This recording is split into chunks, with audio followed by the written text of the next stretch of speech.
स्वागत है आपका HB स्टोरी चैनल पर।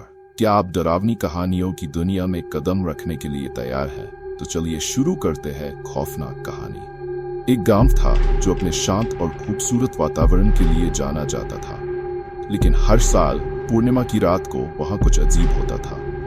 गांव वाले कहते थे कि उस रात एक बुढ़िया की आत्मा जो कई साल पहले गांव में रहती थी लौटती थी। उसका नाम था मायाबाई। राधा जो गांव में नई थी, पूर्णिमा की रात को कुछ दोस्तों के साथ चांदनी रात में टहलने निकली। सबने कहा, राधा उस रात बाहर मत निकलना, मायाबाई की आत्मा भटकती है। लेकिन राधा ने उनकी बातों को नजरअंदाज किया। उसे लगा ये सब सिर्फ गांव की पुरानी कहानियां हैं। जैसे ही रात गहराने लगी, राधा और उसके दोस्त एक पुरानी हवेली के पास पहुंचे। हवेली की दीवारें मटमैली थी और वहां एक अजीब सा सन्नाटा था।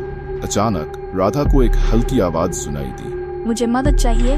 उसकी दोस्तों ने डरकर उसे वापस बुलाया, लेकिन राधा की जिज्ञासा ने उसे रोक लिया। वह आवाज उसके अंदर एक अजीब सी उत्सुकता पैदा कर रही थी। वह धीरे धीरे हवेली की ओर बढ़ी और दरवाजा खोल दिया। अंदर का नजारा भयावह था। पुरानी तस्वीरें दीवारों पर लटकी हुई थीं और एक अंधेरी परछाई उसे देखने लगी। राधा ने हिम्मत जुटाकर पूछा, कौन है? वो आवाज फिर से आई, मैं मायाबाई हूँ, मुझे इस घर से मुक्त करो। राधा की धड़कनें तेज हो गई, लेकिन उसने सोचा कि शायद ये सब बस उसकी कल्पना है। फिर उसने एक पुरानी किताब देखी जिसमें मायाबाई के बारे में लिखा था।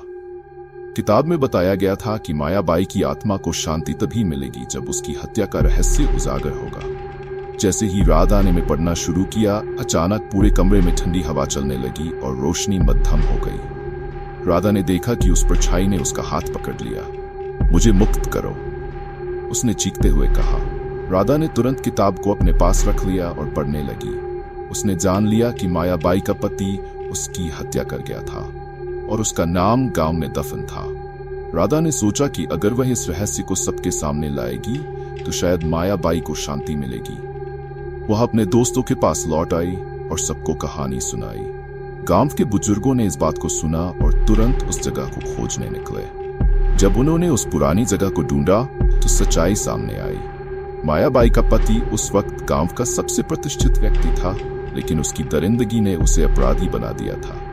गांव वालों ने मायाबाई के लिए एक पूजा रखी और जैसे ही वे उसकी आत्मा को शांति देने के लिए प्रार्थना करने लगे, हवेली में एक तेज प्रकाश हुआ। मायाबाई की आत्मा ने मुस्कुराते हुए सभी को देखा और धीरे धीरे आसमान में विलीन हो गई। उस रात पूर्णिमा की रोशनी में गांव ने एक नई शुरुआत की। राधा ने समझा कि कुछ रहस्यों को उजागर करना कितना महत्वपूर्ण है और गांव वालों ने एक बार फिर से शांति पाई। तो दोस्तों, अगर आपको ये कहानी पसंद आई हो तो हमारे चैनल को सब्सक्राइब करें और ऐसी और खौफनाक कहानियों के लिए जुड़े रहें। धन्यवाद।